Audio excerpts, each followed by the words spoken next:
Muito bem, nós hoje começamos a nossa transmissão dando uma saudação a todos os nossos irmãos, amigos que estão conosco desde já e, naturalmente, aqueles que estarão a entrar participando desse momento de reflexão bíblica durante o toda semana, ficamos naquela perspectiva de podermos transmitir o Evangelho de nosso Senhor Jesus Cristo.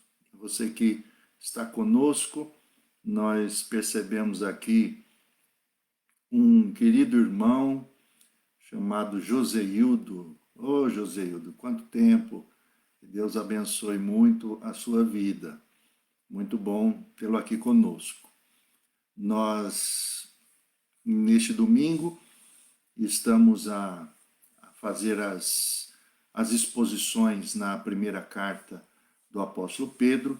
Eu queria lembrar que nós somos os cristãos presbiterianos da Covilhã e estamos aqui na região da Beira Interior, transmitindo o Evangelho segundo as Escrituras. Então, nós iremos começar daqui a pouco, sem antes mencionar as nossas orações, os nossos pedidos diante do Senhor, diante dessa situação pandêmica que nós estamos a viver, todo o nosso país, como também o mundo, tem sido vilipendiado e massacrado por essa pandemia. Nós estaremos a orar pelos nossos irmãos, amigos, rogaremos também pelas nossas famílias. Nós estamos daqui a algum tempo, estaremos daqui a algum tempo, nos lembrando e comemorando a Páscoa de nosso Senhor Jesus Cristo. No início do mês de abril, nós estaremos, mais uma vez, nos alegrando na lembrança da ressurreição de Jesus Cristo. E é importante lembrar que na ressurreição, ela não aconteceu sem que antes houvesse a cruz. E nós também queremos nos lembrar deste facto que juntamente com a ressurreição, eles formam a obra do nosso Senhor Jesus por nós. Queremos dizer que tanto na sexta-feira quanto no domingo da ressurreição, nós estaremos fazendo aqui uma transmissão, nos lembrando desse facto tão importante para a fé cristã. Muito bem, nós vamos orar e vamos iniciar então a nossa transmissão. Vamos orar. Senhor, nós te agradecemos nesse momento por todos aqueles que estão junto conosco nessa transmissão. Queremos agradecer a Deus por todos aqueles irmãos, amigos, homens e mulheres que estão a receber o teu Evangelho e pedimos que o Senhor ilumine os seus corações, que o Senhor possa revelar a tua vontade aos seus corações também e que possa também, Senhor, ensinar os teus mandamentos a eles. Nós te rogamos que, neste momento, quando vamos tomar a tua palavra com mais especialidade, pedimos que o Senhor também trate com a nossa vida, remova determinados conceitos que temos que não ajudam a nossa fé e nem o nosso crescimento diante de ti, Senhor. Queremos te pedir, ó Pai, mais uma vez, que o Senhor tenha misericórdia de todos aqueles que sofrem, como todos nós estamos a sofrer com essa pandemia, com essa calamidade. Pedimos, ó Pai, mais uma vez a tua misericórdia por aqueles, Senhor, que estão nos hospitais, nos cuidados intensivos. Rogamos, ó Pai, por todos aqueles que estão a trabalhar, os médicos, enfermeiros, profissionais de saúde. Nós te pedimos, Senhor. Rogamos também por todos aqueles que estão afastados de Ti, que estão longe de Ti, desesperançados. Pedimos, ó Pai, mais uma vez, que o Senhor esteja a tocar em seus corações, abrir os corações, a fim de que possamos encontrar em Ti, ó Senhor, a verdadeira razão da nossa existência. Nós te agradecemos e agora, Senhor, ilumina mais uma vez os nossos corações em nome de Cristo. Amém. Muito bem, nós hoje vamos meditar, vamos continuar meditando na primeira carta de Pedro, desta feita no capítulo 1, a partir do versículo 22. Nós temos feito as exposições e todos os domingos, e nesse dia de hoje nós vamos conversar um pouco sobre o versículo 22 até o versículo 25.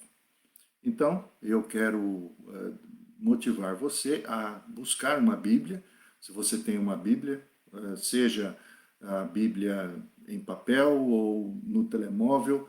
Eu quero ler esse trecho e eu peço que você, com toda atenção e reverência, esteja a silenciar um pouco o seu coração, especialmente aquilo que você está fazendo nesse momento, para que você ouça a palavra de Deus.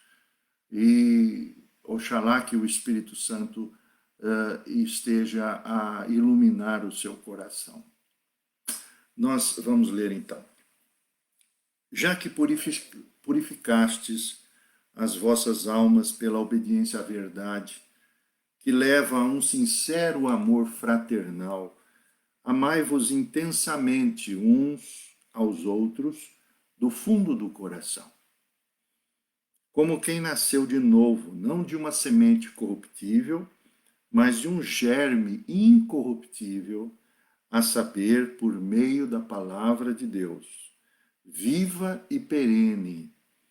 De facto, todo mortal é como a erva, e toda a sua glória como a flor da erva. Seca-se a erva, cai a flor da erva, mas a palavra do Senhor permanece para sempre. Esta é a palavra que vos foi anunciada como boa nova. Então, até o versículo 25, nós queremos dizer que o apóstolo Pedro, que é um dos discípulos, ou foi um dos discípulos de nosso Senhor Jesus Cristo, ele está em Roma, queremos lembrar, sempre fazemos lembrança disso, a você que talvez esteja aqui conosco pela primeira vez. Ele estava em Roma, já no final da vida. A tradição da igreja nos conta que ele foi morto, crucificado, como o Senhor, mas de cabeça para baixo, como nos conta a história. E ele estava a perceber que os cristãos da Ásia Menor estavam a ser perseguidos violentamente por causa da sua fé. Portanto, então, ele ele destina uma carta, pelo menos duas cartas, mas a primeira especialmente, aquela que nós estamos usando para as nossas reflexões, essa carta vai, de alguma maneira, confortar aqueles irmãos, aquelas pessoas que estavam a aceitar a fé cristã naquela época. E, portanto, nós percebemos aqui que o apóstolo Pedro vai chamá-los de peregrinos. Também, logo no início do capítulo 1, ele vai falar um pouco sobre a eleição, a escolha de Deus, e dizer que eles eram escolhidos por causa da sua fé. E acima de tudo, vai motivá-los a andar em temor. Foi a mensagem do domingo passado, quando nós trabalhamos o tema andar em temor durante o tempo da nossa peregrinação.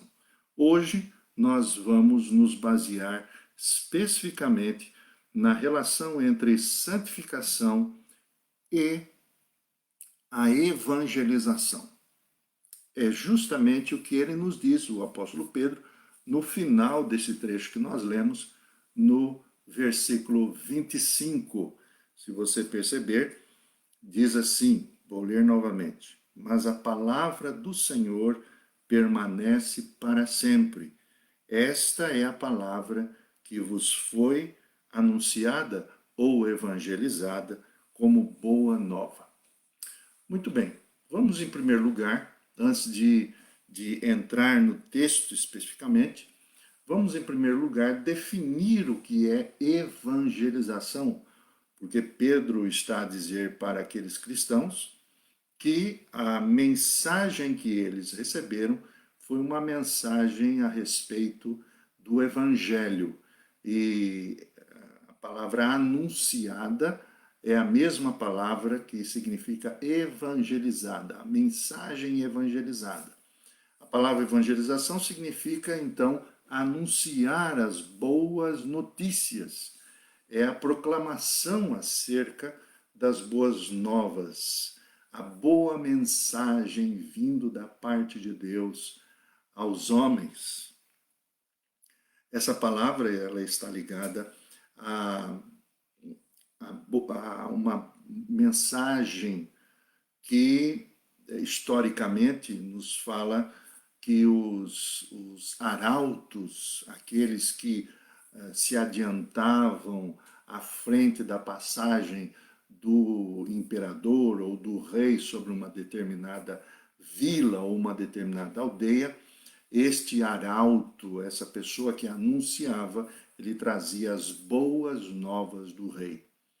Então Deus anuncia a todos que há esperança. Esta é a boa nova, ou então mesmo a palavra evangelho, como ela é conhecida. O evangelho é o conteúdo da mensagem do reino de Deus.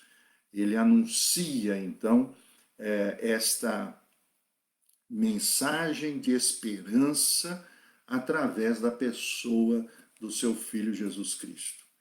E, especificamente, a sua obra por nós. Quer dizer, o que Jesus fez por nós. Ele morreu, ressuscitou, foi assunto aos céus e está glorificado. Então, a obra que o Senhor Jesus fez por esta humanidade é justamente o que nós chamamos de morte, ressurreição, ascensão e glorificação. Essa é a verdadeira mensagem e a boa nova do reino de Deus. A morte já não tem mais domínio sobre aqueles que creem, aqueles que se devotaram e entregaram-se a Jesus Cristo. Jesus Cristo, então, nosso Senhor, abriu caminho para a eternidade. Essas são as boas novas do reino de Deus. Por isso o apóstolo Pedro vai dizer que é justamente essa mensagem, através da mensagem da palavra de Deus, é o que chegou ao coração daqueles irmãos da Ásia Menor. O apóstolo Pedro diz que essa mensagem ela foi levada aos corações daquela gente. E essas boas novas elas estão descritas aqui no capítulo 1. Se você percebeu, durante toda essa exposição que temos feito dominicalmente, essas palavras elas estão descritas aqui no capítulo 1. Deus escolheu por seu conhecimento antes da criação do mundo pessoas que receberam o sangue do seu filho, quer dizer que o sangue do seu filho foi aspergido de uma maneira, é claro, essa palavra figurada, né, foi aspergido quando o Senhor Jesus morreu na cruz do Calvário, ele foi como um cordeiro, e assim como o sacerdote aspergiu e aspergia no passado, no Antigo Testamento, o sangue sobre os pedidos daqueles israelitas, assim o sangue do seu filho aspergiu sobre aqueles que foi aspergido sobre aqueles que creem. E o seu Espírito Santo o que fez? Ao ser enviado do céu para nós, ele aplicou em nossos corações e continua aplicando essa regeneração, esse novo nascimento. Isto significa, então, que temos uma viva esperança, vivemos agora na expectativa de herdar uma herança incorruptível, uma herança sem mácula, sem contaminação, que não pode se desfazer com o tempo, porque esta herança está reservada nos céus por causa de Jesus Cristo. Então, o que nos mostra esta mensagem que chegou ao coração dos cristãos da Ásia Menor também é a mesma que séculos por séculos, gerações atrás de gerações, ela é anunciada para que todos que creem possam estar seguros dessa grande verdade. Esta é a palavra que foi evangelizada. Essa mensagem é tão verdadeira quanto verdadeiro é o Filho de Deus, o Senhor Jesus Cristo. Por isso Pedro os chama de peregrinos, como nós já dissemos, forasteiros. Nós, na verdade, tanto eles quanto nós estamos de passagem aqui neste mundo, nessa terra. Enquanto vivemos cá, nós podemos ser naturalmente preparados para esse grande encontro quando o Senhor Jesus Cristo se revelar novamente, quando ele voltar e iniciar aquele tempo onde não haverá mais tempo de fim. Nós estaremos vivendo naquele dia, como o Apocalipse diz, o dia que não mais terá ocaso, nunca mais passaremos pelo luto, pelo pranto, pela dor, pelo sofrimento. Mas enquanto isso, os peregrinos, eles estão aqui e eles estão a ser provados, a ser quantas vezes atribulados, debaixo de adversidades, recebendo as consequências deste mundo tão duro, cruel e miserável. Mas a palavra, ela é dita a nós. Há esperança, e essa esperança ela é viva. Nesses versos que nós lemos, do versículo 22 ao versículo 25, agora o apóstolo vai tratar sobre uma evangelização verdadeira, um anúncio verdadeiro, que é feito e que foi feito aos cristãos do primeiro século e também hoje é feita tanto a mim quanto a você, ela é trazida ao nosso coração. E então, assim como Deus enviou um evangelho verdadeiro a falar do propósito eterno a cada homem, a cada mulher, o inimigo de Deus também fala de um outro evangelho, falso, enganador, com toda a aparência de um evangelho verdadeiro, mas falso. Vamos ver então nesses versos aqui que temos quais são alguns efeitos da verdadeira evangelização, segundo o apóstolo Pedro, porque são estes efeitos que vão ficar conosco durante toda a nossa caminhada, a nossa peregrinação. Vamos compreender aqui quais são os verdadeiros efeitos, ou alguns destes verdadeiros efeitos, para que nós não caiamos no equívoco, no erro de olhar para determinadas imagens ou mensagens ou coisas que chegam a nós, que naturalmente são realmente falsas, mas nós não conseguimos ver ou perceber. Então vamos ver aqui, e o título de hoje é justamente esse: os efeitos da verdadeira evangelização em nossa santificação. Em primeiro lugar, o apóstolo Pedro vai dizer que a verdadeira evangelização, ela produz uma obediência à verdade. Isso nós vamos ver no versículo de número 22, primeira parte.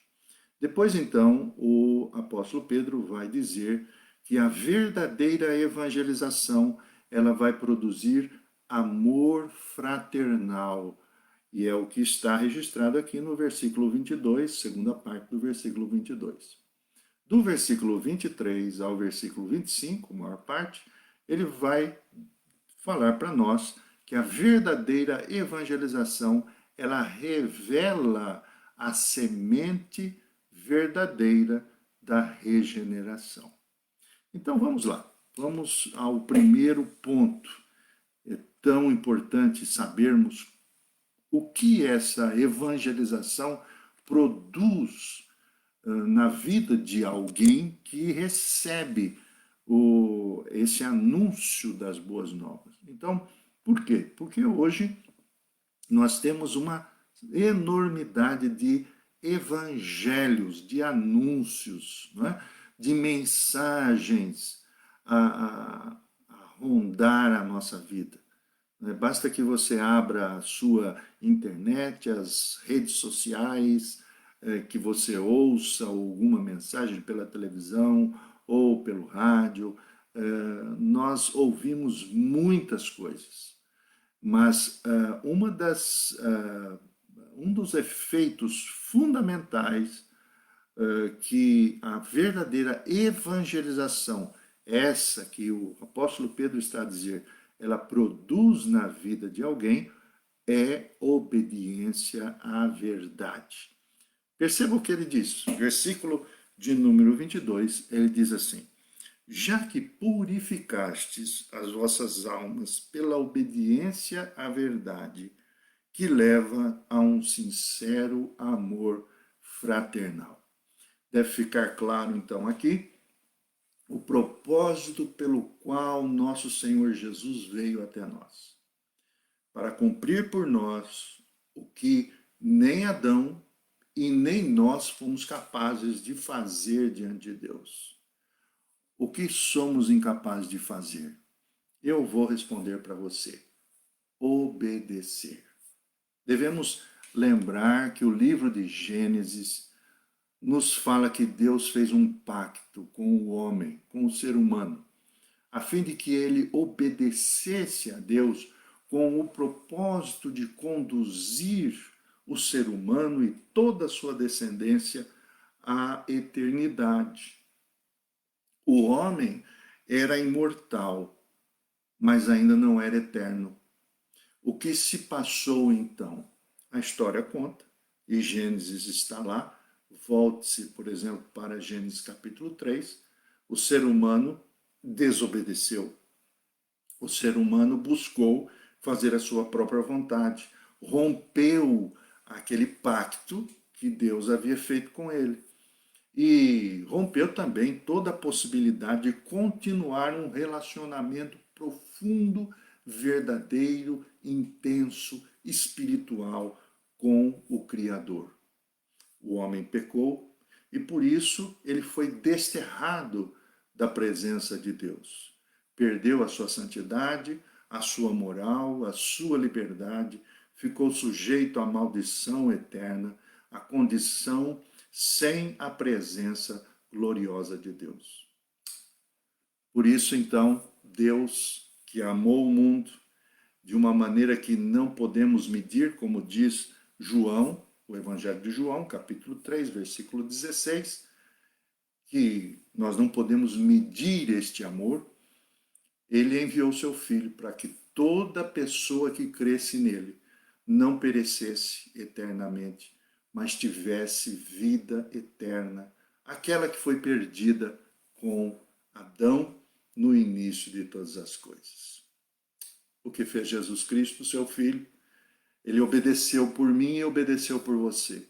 Obedeceu por todos aqueles que amam a Cristo. Ele obedeceu por nós, nos substituiu na cruz do Calvário e nos representou diante do Pai. Foi obediente, ele foi fiel. Como homem, verdadeiro Deus, ele não desagradou o Pai. Ele morre em nosso lugar, ressuscita, abre o caminho para que nós possamos, pela graça e de graça, podermos obedecer agora através da fé, por causa daquele que obedeceu. Está aí o grande segredo da evangelização. Mas essa evangelização, ela sempre vai produzir obediência à verdade. Por isso, nenhuma pessoa, embora desejosa, ela não pode obedecer se não passar por aquilo que Pedro acaba de dizer aqui no versículo 22. Ele diz: já que purificastes as vossas almas pela obediência à verdade. Agora então é conosco. O Senhor Jesus fez a sua obra, mas agora precisamos preparar a nossa alma, a nossa vida, já que purificastes as vossas almas ou as vossas vidas pela obediência à verdade. Então devemos aprender agora a submeter a nossa alma à obediência à verdade. Quem é a verdade? Ou melhor, o que é a verdade? Essa foi a grande pergunta que Pôncio Pilatos fez a Jesus naquele dia fatídico da sua sentença. A verdade não é nenhum sistema filosófico. A verdade não é uma cartilha de moralismo. A verdade é uma pessoa. E essa pessoa se chama Jesus Cristo. João capítulo 14, versículo 6, com os seus discípulos naquela época, ele disse: eu sou o caminho e a verdade e a vida. Ninguém vem ao Pai senão por mim. Então, ele é a verdade.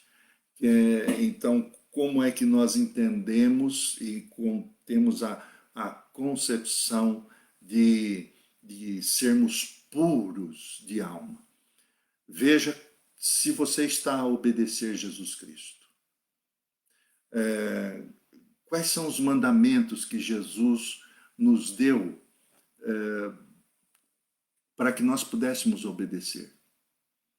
Você pode se lembrar, por exemplo, do Sermão da Montanha. Veja os detalhes desses ensinos do Sermão da Montanha. Mas veja também como Jesus, a verdade viva, viveu entre nós. E então, coloque-o como ponto de referência. Você pode passar pela fé em Cristo e receber a graça de Jesus. Mas você também tem que desenvolver a sua salvação com temor e tremor. E um desses aspectos é a obediência. Queres ver alguém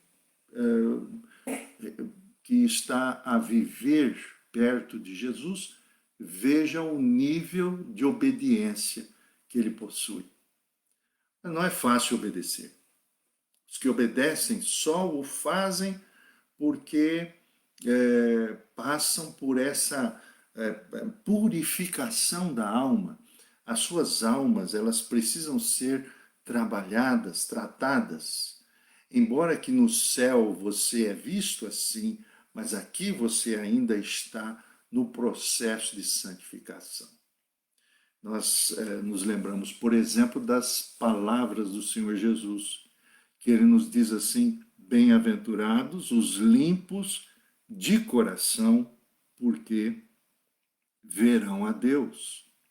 Limpar a alma é um processo que nós chamamos de santificação. É um processo que quanto mais limpos estamos, mais veremos a Deus como Ele é.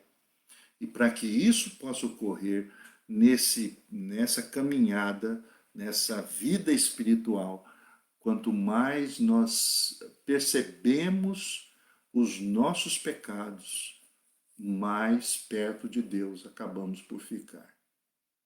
Por isso, como limpamos a alma, e quando limpamos a alma, ou nos cuidamos para nos consagrar a Deus, é justamente as consequências dessa evangelização. Vamos falar um pouquinho mais sobre como isso se dá. Ora, como é que nós podemos cuidar da nossa alma ou consagrar a nossa alma mais e mais? Nós dizemos que a meditação na palavra escrita é fundamental. Então, você que tem a sua Bíblia, você precisa se alimentar desta palavra. Também nós entendemos que a oração, sem cessar, ela também deve estar presente na vida de alguém que se consagra a Deus. Fuja das coisas falsas, abandone pecados e vícios, rompa com relacionamentos tóxicos e uma outra série de coisas ou de práticas que possuímos e que são práticas que nos afastam de Deus. Relacionamentos que são um prejuízo para a nossa vida. Mas o que mais nos afasta de Deus é justamente a centralização do nosso eu, do nosso ego. Nós temos que verificar, por exemplo, nesse tratamento da nossa alma, ou dessa purificação da nossa alma, de verificar o nosso egoísmo, verificar a nossa vaidade, o nível de arrogância que temos. Temos que cuidar desses aspectos do coração, porque o nosso maior combate não está fora de nós. O nosso maior combate está dentro de nós. O nosso sentimento de autossuficiência. Essas questões são importantíssimas quando vamos tratar da nossa alma com Deus. Por isso, a evangelização verdadeira, meus irmãos, ela nunca vai enaltecer o eu do ser humano, e sim vai centralizar a Deus. Esta evangelização que enfatiza mais o ser humano do que Deus, ela não é a verdadeira evangelização. Há inúmeras religiões hoje que enaltecem o ser humano. Há inúmeras religiões que até são conhecidas por cristãs, elas são tidas por cristãs, mas elas não têm nada, absolutamente, de evangelho de Jesus. Nem toda a evangelização das igrejas ela é verdadeira. Há inúmeros falsos profetas com Bíblias na mão e que falam da religião, mas que são impostores. Cuidado com a mensagem do Evangelho que promete o céu na terra. Cuidado com o Evangelho que dita apenas vitória para você. E cuidado porque essa religião, ela com certeza nunca te ensinou a cuidar da tua alma para que você seja puro diante de Deus. Então, muito cuidado com as evangelizações de hoje em dia. Quando você percebe uma verdadeira evangelização, se nós absorvemos pela fé, acolhemos em nossa vida pela fé essa evangelização, a consequência natural é obedecer os ensinos de Jesus. Obediência à verdade. Segundo lugar, o segundo efeito dessa verdadeira evangelização está no versículo 22b, que nós vamos ler agora. O que é isso? Essa verdadeira evangelização vai produzir amor fraternal. Então, veja o que nos diz o versículo 22, segunda parte. Pela obediência à verdade, que leva a um sincero amor fraterno. Amai-vos intensamente uns aos outros do fundo do coração. Outro efeito da evangelização é a evangelização que nos ensina a amar uns aos outros sinceramente. Por que isso acontece?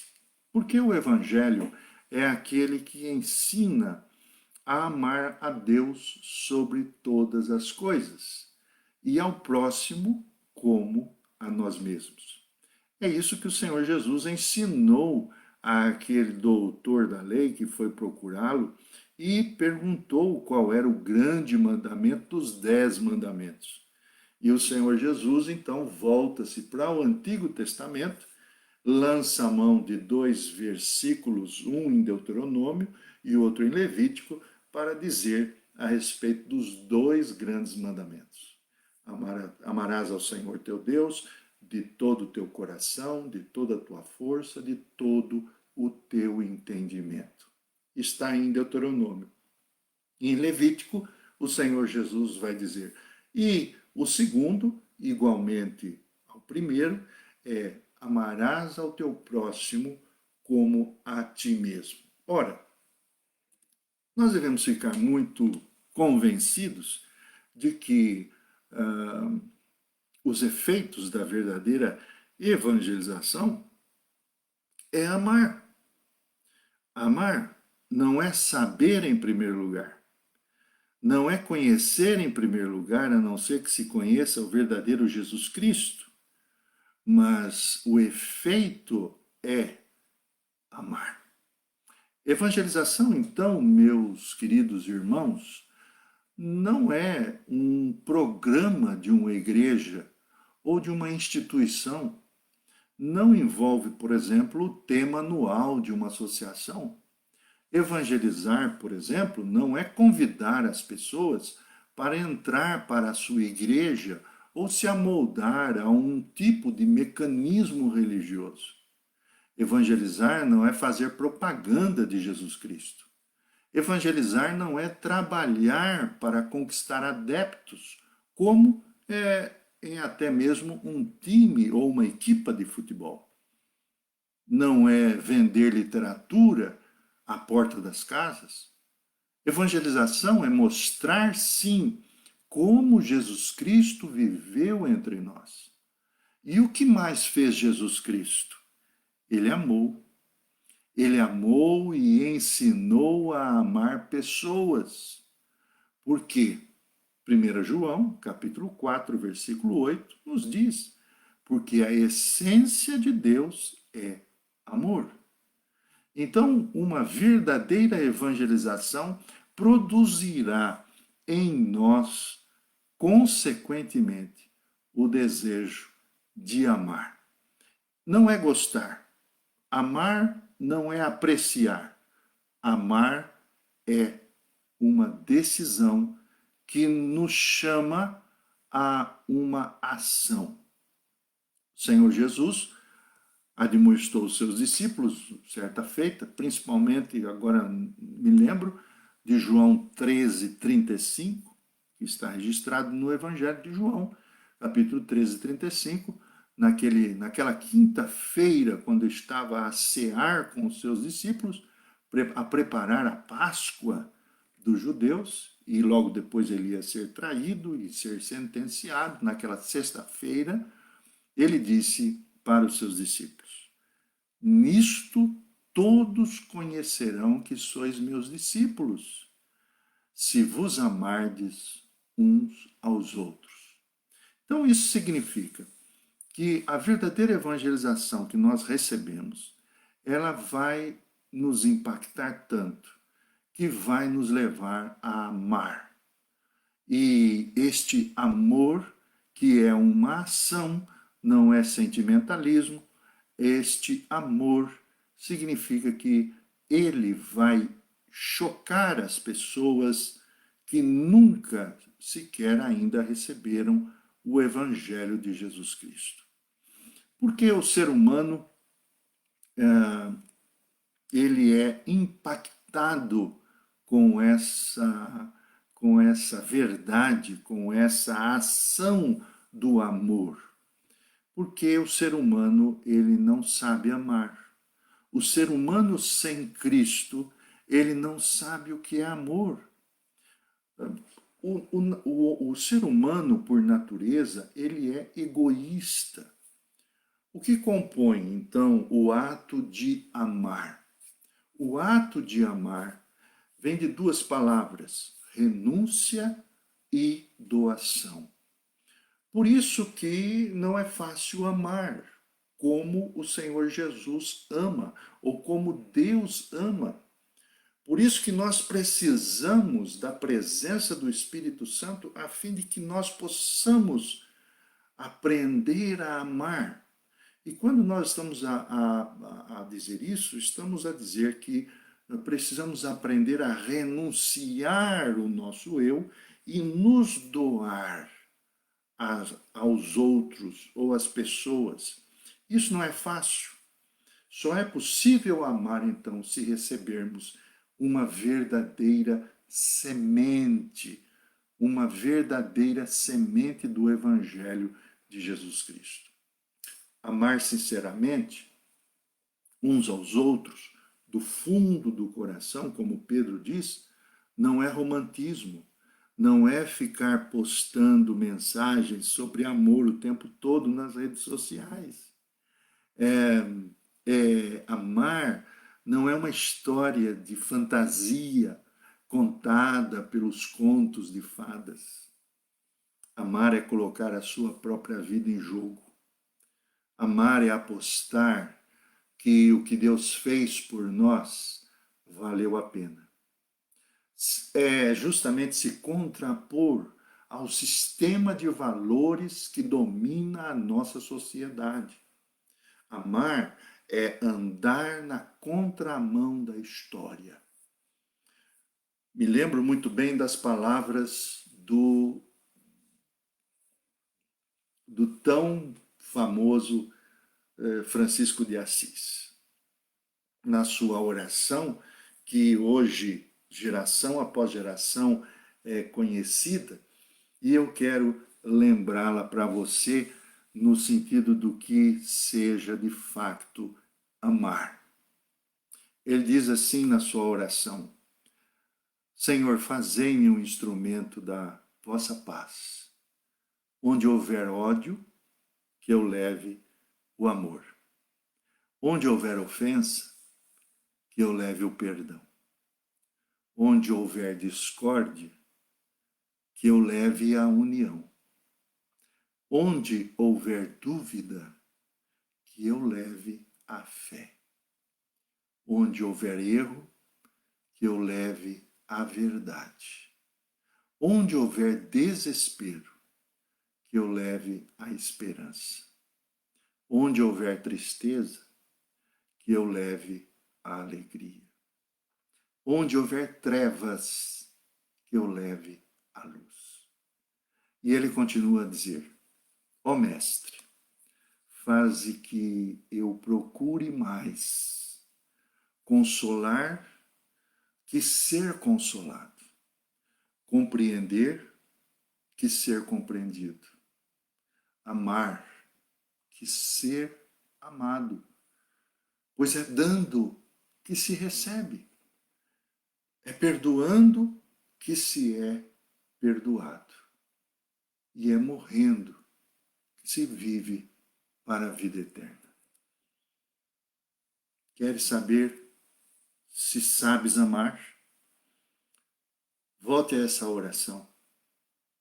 Queres saber se amas de verdade pessoas ou se apenas em sua igreja possuis aquela ligação entre os irmãos de maneira institucional? E é o que mais nós percebemos nesses últimos tempos. As pessoas se tornam membros de uma igreja ou vão a uma igreja e lá estão ligadas institucionalmente por uma doutrina apenas.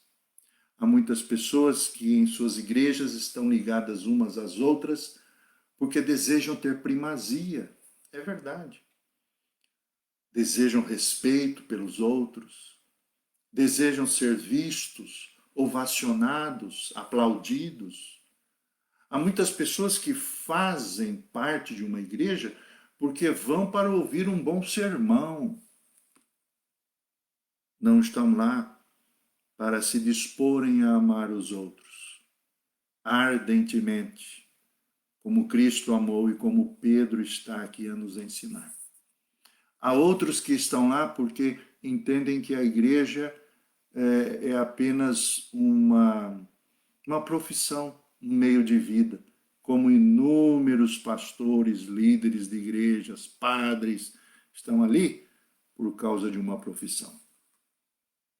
Então é hora de ver a nossa temperatura espiritual.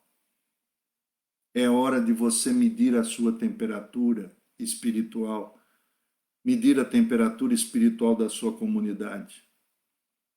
É importante. E o termômetro se chama amor.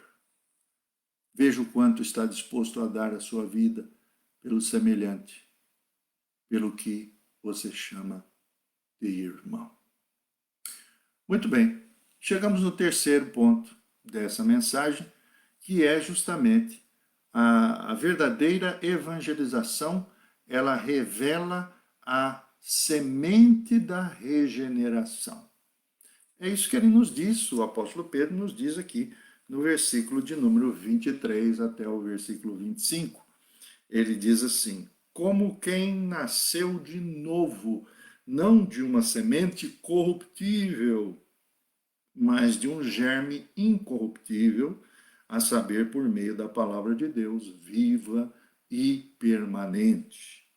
De fato, todo mortal é como a erva, toda a sua glória, como a flor da erva, seca-se a erva, cai a sua flor, mas a palavra do Senhor permanece para sempre. Outro efeito, então, da verdadeira evangelização é que, naturalmente, os que recebem o evangelho verdadeiro produzem os frutos daquilo que o apóstolo Pedro chama de semente incorruptível. Várias vezes, nosso Senhor Jesus contou parábolas aos seus discípulos. Uma delas foi a parábola, por exemplo, do semeador, em que ele falava que o semeador, ele saiu a jogar pelo solo a verdadeira semente. Quando nós lemos a sentença que o diabo, transfigurado pela serpente, no livro de Gênesis, recebeu de Deus, nós percebemos ali que Deus falou de dois tipos de semente. Perceba em Gênesis 3,15, nos diz assim o texto, e é justamente essa sentença que Deus dá ao diabo. Ele diz assim: e porei inimizade entre ti e a mulher, entre a tua semente e a sua semente. Esta te ferirá a cabeça, e tu lhe ferirás o calcanhar. A semente da mulher, ela é profetizada ali como o Filho de Deus, que seria Jesus Cristo. E a semente do diabo é a humanidade que faz a vontade do diabo. Há dois tipos de sementes, uma verdadeira e uma falsa. Uma vem de Deus, a outra vem do inimigo de Deus e das nossas almas. Uma vem do Deus verdadeiro, outra vem do Deus que parece verdadeiro, mas não é. A semente verdadeira do Evangelho, primeiramente, mostra ao ser humano a sua finitude. E é justamente essa a grande diferença que o texto bíblico está a nos ensinar. Vai falar aqui sobre que o ser humano é como uma erva. Porque toda carne é como a erva. Seca-se a erva e cai a sua flor. Quando recebemos o verdadeiro evangelho de nosso Senhor Jesus Cristo, a primeira consequência com respeito a nós mesmos é a nossa convicção da nossa finitude. Se há algum evangelho que mostra algo diferente, não é este o evangelho de nosso Senhor Jesus Cristo. O ser humano precisa ser lembrado todos os dias que não é e nunca será o protagonista da sua história. Todas as pessoas que não possuem a semente verdadeira do Evangelho de Cristo em seu coração estão certas de que são poderosos, sempre autossuficientes, que estão controlando suas vidas e de outros. Estão conscientes de que são autossuficientes, sempre ligados muito à sua estética, à sua presença, à sua maneira de apresentação. As pessoas que estão a buscar dominar as pessoas, manipular mentes, lidar com o poder do dinheiro, enchendo-se da glória humana, estes nunca sequer receberam a mensagem do Evangelho. Pessoas que dependem da sua imagem, de serem vistos, de serem aclamados. E isso ocorre não somente fora da religião, isso ocorre também dentro da religião e principalmente dentro da religião. Há também muitos e muitos religiosos que vivem dessa maneira. Mas o verdadeiro evangelho é aquele que vai mostrar a finitude do ser humano. Basta, por exemplo, que você entre numa rede social. Você vai ver inúmeros exemplos disso. Outros levam a ideia da glória pessoal até as últimas consequências. Chegam a querer dominar grupos, por que não cidades, por que não países, nações, povos. Aqueles que mataram em prol da sua fama e que matam pessoas em prol da sua fama, da sua sede de poder, estes ainda não receberam o verdadeiro evangelho. Mas o verdadeiro evangelho vai chamar a nossa atenção e dizer que a primeira característica da semente de Deus é ter um coração que as pessoas e que eu e você podemos possuir quanto à nossa vida, a futilidade da nossa vida, a finitude da nossa vida. E quanto mais perto de Deus, mais vamos estar conscientes de que nossa vida ela tem um prazo de validade. Seja pobre, rico, branco, negro, intelectual, ignorante, homem ou mulher, seja qual tipo de pessoa existir nessa face da terra. Se receberem a verdade da semente, a verdadeira semente do Evangelho, eles estarão convictos e certos da sua finitude, que só Deus é infinito. Nós temos prazo de validade. Não fantasie a vida. A vida aqui é como uma erva, efêmera, passageira. Por isso o Evangelho quer nos levar a ter uma visão muito maior e mais ampla. Por isso a palavra de Deus diz que ela não irá passar, ela é eterna. A mensagem do Evangelho ela está depositada no recipiente das boas novas que jamais haverá de passar. Jesus Cristo, em Mateus capítulo 24, 35, no sermão escatológico, quer dizer, no sermão do futuro que haveria de acontecer, o Senhor Jesus diz uma frase, e ele diz assim: o céu e a terra passarão, mas as minhas palavras não hão de passar. Queres saber se tu recebeste a semente verdadeira? Analise o nível de esvaziamento da tua alma, o nível de glória que dás a Deus e o nível de autocontrole que você possui. Até que ponto você consegue abrir mão de determinadas ideias, por exemplo, mesmo que sejam elas as pequenas, mas abrir mão da sua ideia de poder, de coação, de manipulação das pessoas, de controle de pessoas. Veja se consegues ficar sem aparecer por certo tempo nas redes sociais. Meça-se, medite e medite nisso. Meus irmãos, hoje vimos quão importante é recebermos o Evangelho verdadeiro. Cuide-se do falso Evangelho, dos impostores. Analise a possibilidade de crescer na vida espiritual e na santificação. Busque a Deus hoje, agora, e disponha-se a pedir que Deus implante em sua vida a verdadeira semente, a incorruptível, para que esses efeitos que nós acabamos de ver hoje estejam presentes na sua vida todos os dias, até aquele dia quando você se encontrar definitivamente com o Senhor.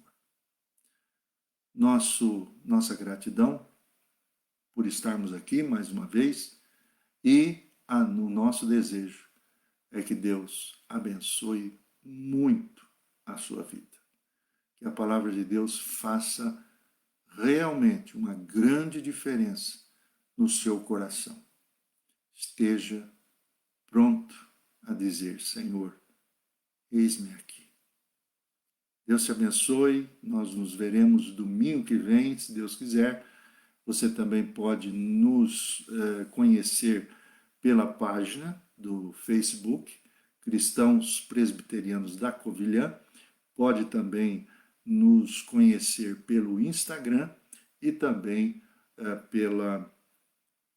por outras redes sociais que nós estamos sendo conhecidos agora nesses últimos tempos. Então, e se você desejar, mande-nos pelo Facebook uma mensagem a respeito de você. Nós tivemos essa semana uma grata satisfação de conhecer a Lilian. A Lilian, através da página do Facebook, conheceu o nosso grupo e agora ela já faz parte do nosso grupo. Então nós damos as boas-vindas a Lilian, a outras irmãs e irmãos que estão a conhecer os cristãos da Covilhã. Deus abençoe a sua vida e que o Senhor esteja à tua frente diante dessa semana que é ainda desconhecida, mas há esperança. Deus te abençoe. Um grande abraço a você.